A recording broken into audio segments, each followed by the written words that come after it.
तो जैसा कि हम आज फिर से रोमियो अध्याय 13 की गहराइयों में उतर रहे हैं, पौलुस ने अभी अभी मसीही को अपने कर चुकाने के लिए कहा है। और प्रियजनों, यदि पौलुस अपने समय के लोगों से नीरो और उसकी अनैतिक भ्रष्ट रोमन सरकार को कर चुकाने के लिए कह सकते थे, तो मुझे नहीं लगता कि आज हमारे पास अपने कर न चुकाने का कोई बहाना है। अब इसके साथ ही पौलुस हमें कुछ और बताने जा रहे हैं जिसे हमें भी चुकाना चाहिए। वह यहां 8वीं आयत में लिखते हैं, किसी से कुछ भी लेना बाकी न रहे सिवाय एक दूसरे से प्रेम करने के।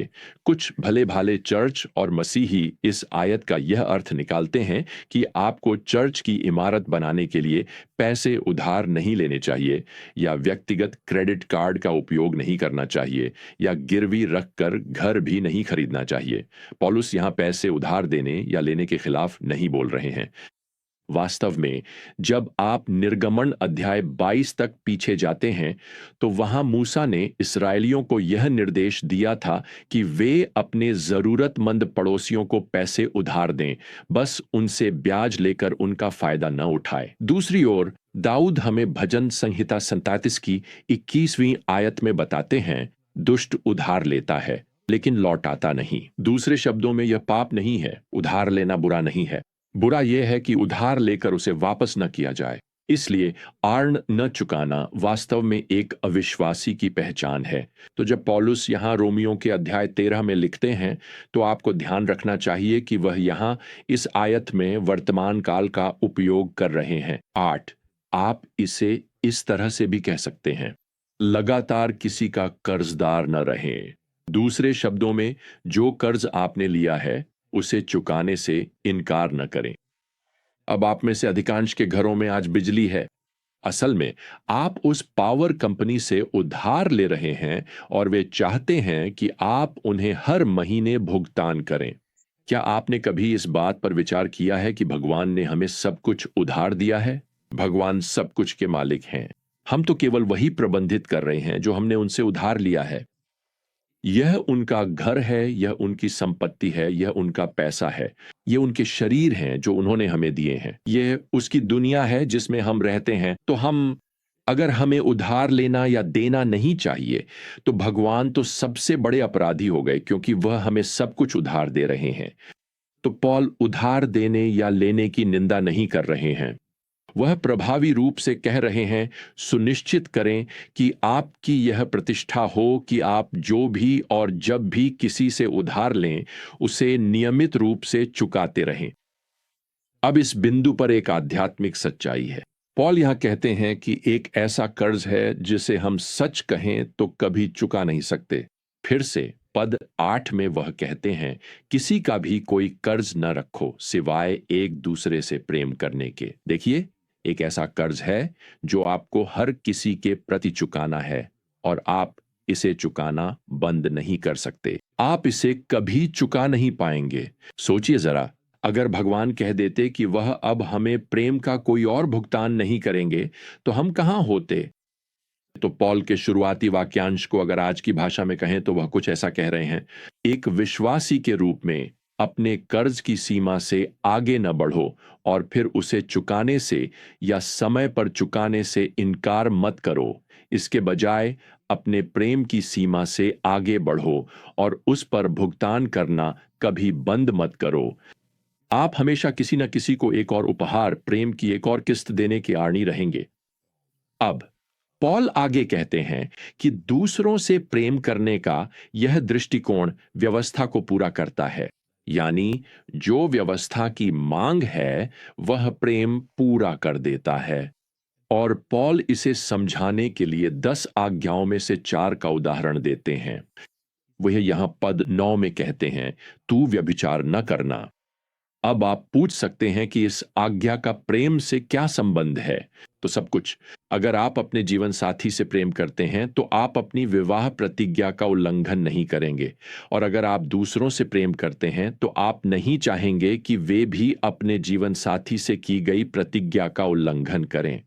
व्यभिचार किसी और के प्रति प्रेम का कार्य नहीं है, यह आत्म प्रेम का कार्य है। आप खुद को अपने जीवन साथी से भी अधिक महत्वपूर्ण मानने लगते हैं। असल में आप यह साबित करते हैं कि आप खुद से प्रेम करते हैं और अपनी ज़रूरतों को परमेश्वर से भी अधिक महत्व देते हैं। तो सच्चा प्रेम उस व्यवस्था को पूरा करता है जो व्यभिचार को निषिद्ध करती है। अब पौलुस यहां पद में छठी आज्ञा का उल्लेख करते हैं, ना, तू हत्या न करना। ये तो समझना थोड़ा आसान है। हत्या करना बहुत प्रेमपूर्ण नहीं है, है ना? प्रेम नष्ट करने की कोशिश नहीं करता, यह सुरक्षा करने की कोशिश करता है। फिर पौलुस आगे लिखते हैं, तू चोरी न करना।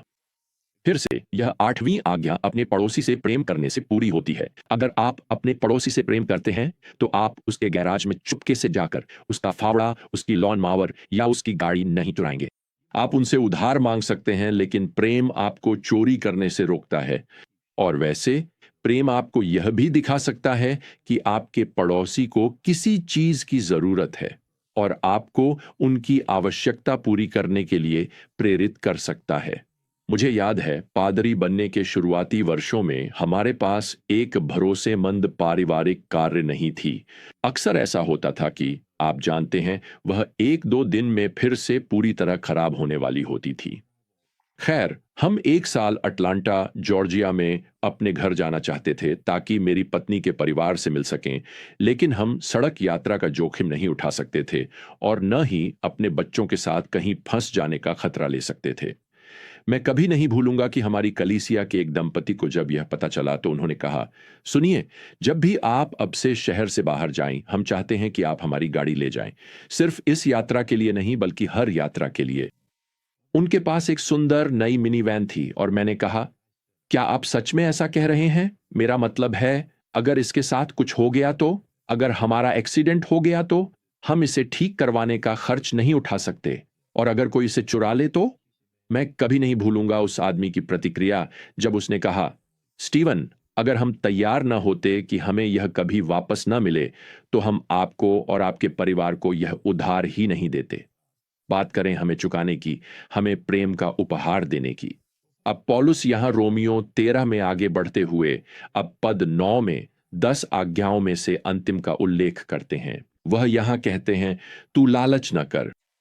यह आज्ञा हमारी भौतिकवादी प्रवृत्ति के केंद्र पर वार करती है, जो हमेशा कुछ और चाहती है। इससे भी बढ़कर लालच हमें अपने आसपास के अन्य लोगों की आवश्यकताओं के प्रति असंवेदनशील बना देता है। दूसरों की जरूरतें देखने के बजाय यह हमें उनकी चीजें चाहने पर मजबूर कर देता है। एक लालची दिल हमें लेने वाला बना देता है और प्रेम हमें देने वाला बना देता है। फिर से प्रेम व्यवस्था को पूरा करता है। तो अपने प्रेम की सीमा को पूरी तरह इस्तेमाल करो, अपनी प्रेम की सीमा से आगे बढ़ो और उस पर कभी भुगतान करना बंद मत करो। अपने पड़ोसियों, अपने सहकर्मियों, अपने परिवार के सदस्यों, अपने दोस्तों, यहां तक कि अपने दुश्मनों के सामने भी इसी तरह जियो।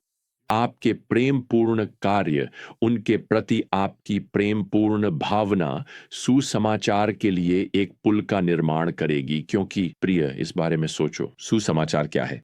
यह यीशु मसीह के माध्यम से परमेश्वर का प्रेम है जो भुगतान करता रहेगा, हमें अनंत काल तक प्रेम की किश्तें देता रहेगा। क्योंकि बाइबल कहती है कि परमेश्वर ने जगत से ऐसा प्रेम किया कि उसने अपना इकलौता पुत्र दे दिया, ताकि जो कोई उस पर विश्वास करे वह नाश न हो परंतु अनंत जीवन पाए।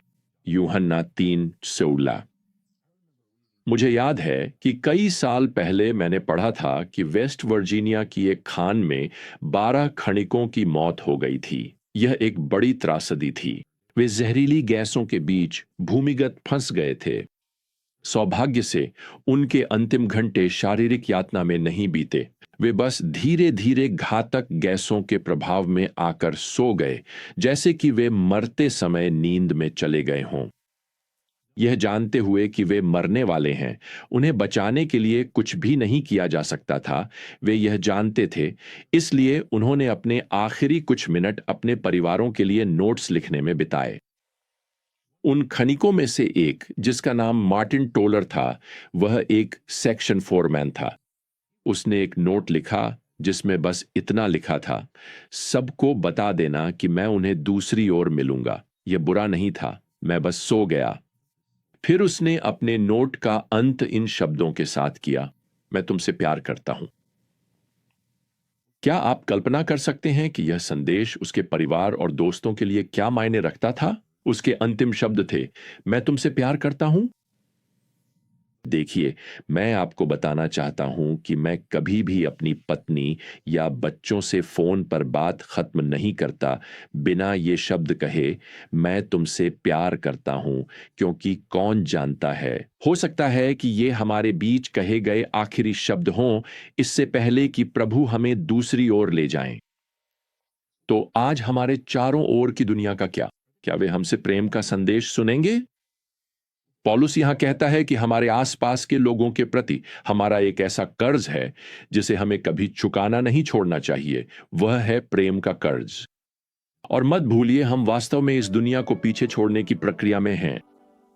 हमें बस ये नहीं पता कि कब। तो आइए हम ऐसे जिएं कि लोगों के प्रति हमारा प्रेम और परमेश्वर के प्रेम के बारे में यीशु मसीह के माध्यम से जो सुसमाचार हम उन्हें सुनाते हैं, वही संदेश हो जो हम पीछे छोड़ें। तो जब तक हम फिर से यात्रा शुरू नहीं करते, प्रियजनों, प्रभु यीशु मसीह का अनुग्रह, परमेश्वर का प्रेम और पवित्र आत्मा की संगति आप सभी के साथ रहे। आमीन।